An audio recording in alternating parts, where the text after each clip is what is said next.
All right.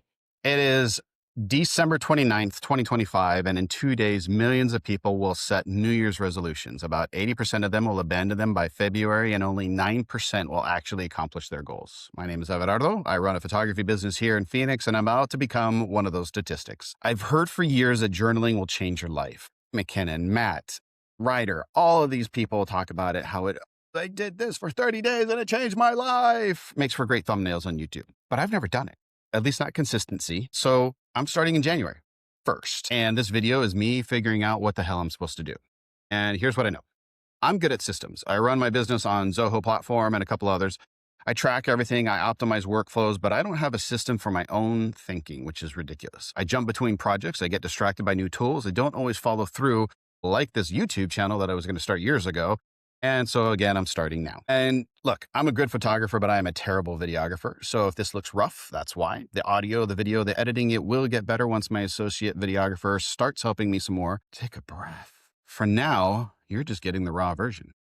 People I respect and look up to and kind of admire in this space. Matt Davila is documented in trying it for 30 days and said that it gave him clarity and helped him regulate his emotions. Ryder Carroll is the original creator of the bullet journal, said that he used that to help people slow down and reconnect with what actually matters in life. So, just like so many others, I went out to AI and I asked them, particularly Claude is the one that helps me out the most, about what journaling actually does. And apparently it does help with clarity, decision-making, and follow-through. All the things that I need. And there's actual research backing it up. Studies show that people who journal about their thoughts and feelings weekly see improvement in depression, anxiety symptoms after 8 weeks. So why haven't I done it yet? Well, the same freaking reason why most people don't stick with resolutions. 35% of them quit because they lose motivation. 19% say they're too busy, and I'm probably both.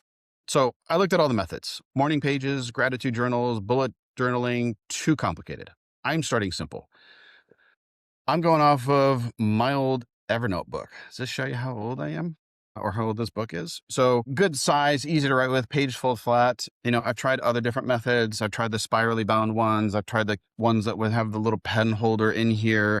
I even got custom logo made ones for the photo studio. Really, it ended up being great client gifts or notes that I take at a photography conference or at a networking meeting or business meeting. I worked on penmanship a lot. So of course you're going to go with Rhodia, or you're going to go with Midori, or you're going to go with some other pads. And then if you really want to be the artist, you're going to go with the old style sketchbook. But yeah, I'm just going to keep it simple. So we're going to go back to ditching all of these books and just go to the simple book. I believe this is A4 size. Correct me if I'm wrong. I'm sure there'll be the 2 comments that I'll get for this whole entire video will actually say that I got it right or wrong. We'll see. All right. So here's what's going to happen. Every morning, I'm going to ask myself 3 questions. 3. What's the priority today? What am I avoiding? And what decisions need to be made? 5 minutes max. If I can't do 5 minutes, I'm lying to myself about wanting this. And here's the thing. My schedule is constantly in flux. Corporate shoots get moved, clients reschedule, urgent tasks pop up. Time blocking doesn't work for me because my days rarely go as planned. Not because I don't want them to, it's just shit happens. So the problem is most journaling methods push you to plan your whole entire week or month or year in advance. This doesn't work. Most journaling methods push you to plan your whole entire week, month, or year in advance. Bullet journals spreads that out into monthly layouts, weekly calendars, monthly calendars, habit trackers, and that's great if your life is predictable, but mine is not. And that's why I'm only asking 3 questions each morning. I'm not planning my week. I am not time blocking my day, and I am just getting clear on what matters today. I already use Zoho projects for client work, tasks, and deadlines. I already have my morning triage system where I dump everything into tasks. The journal isn't replacing that. It's the layer before that. The journal is for clarity. What's the actual priority today?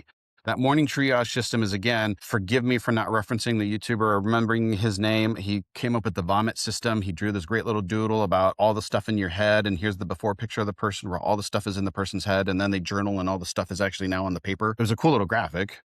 I'm not an artist or a sketch artist, but maybe you'll recognize who that person is that created the vomit system. I'll find them and link them or do something like that.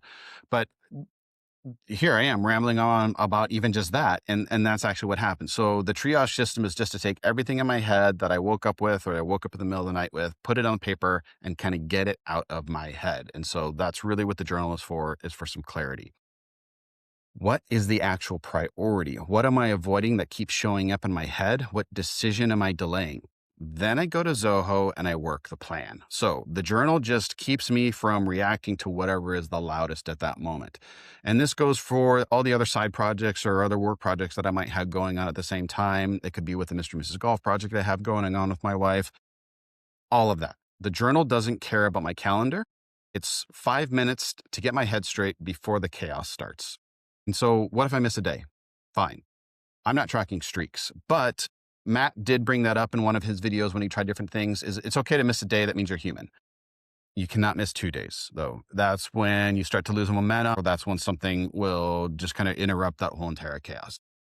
Yes, I might be tracking a little bit of streaks in there. I will also be doing some habit tracking with this because I do need to improve my health and I do need to improve my fitness. And there are other things and goals that I want to do. And some people say, well, just do it one at a time, start little and start easy. But that's not life. I'm not saying that life has to be hard and complicated and difficult, but why just do one little thing to get the little win? Like, just do it, get it over with, get the hard stuff out of the way. Let's see if I become a statistic in February if I don't complete this. Okay. So again, what if I miss one day? Fine. Yes and no, not tracking streaks. I am not building an elaborate monthly spread. I am just showing up when I can and asking those 3 questions. And again, just going back to that simple journal because that's what works. Maybe I'll find a nice, fancier one later. That's it. Okay. But no fancy spreads, no artistic layouts, no pressure to be perfect. Most resolutions will fail because they're based on all or nothing thinking. If you miss one day, then you're the most horrible person in the world. Or if I didn't feel right this day or I didn't doodle the right thing, then I must be the worst person in the whole world. And that's not the case. That's not true. We have to stop beating ourselves over it. So I'm not doing that. And so I'm committing to 30 days. January 1st through January 31st of 2026, I will film a follow-up on all of this in February. Hope to do some check-ins in between there. I don't know if I need to do this daily, and I don't certainly have enough people to follow it and watch it daily, but we'll see. Maybe it just becomes a fun personal project that I look back on later and laugh at. And remember that time that you tried to do all this stuff and you tried to. Okay, so I'm just sticking with the simple journal. That's it. I'll stick with this one now, see how I do with it later. If I need to upgrade, change, paper size, paper type, do all those different things. I'll worry about that when I actually start doing it and not obsessing about getting the right thing to even just start this thing with. How about just start the project and then see what it can carry on? So with that, no fancy spreads, no artistic layouts, no pressure to be perfect. Most resolutions fail because they're based on all or nothing thinking. Like you miss a day and you're the worst person in the world. I'm not doing that. Okay. I'm committing to 30 days, January 1st through January 31st of 2026. I'll film a follow-up in February about this whole entire thing. Maybe do some other check-ins in between then just to see how things are going, get some input for the one follower I might have on this. So we'll see how it goes. But really, we're going to do the wrap-up in February. And really, that's just going to find out, like, does this actually work? Does it help? What tips did I learn along the way? How can it be helpful to others in that particular case if you're stuck in that same situation? Or am I just really full of shit? I guess we're going to find out. So we're going to see if that works. Maybe I quit after a week. Either way, you'll see what happens. If you've tried journaling or failed and you're thinking about starting, leave a comment. Let's figure this out together. My name is Everardo. This is my first real video on this channel, and I'll see you soon.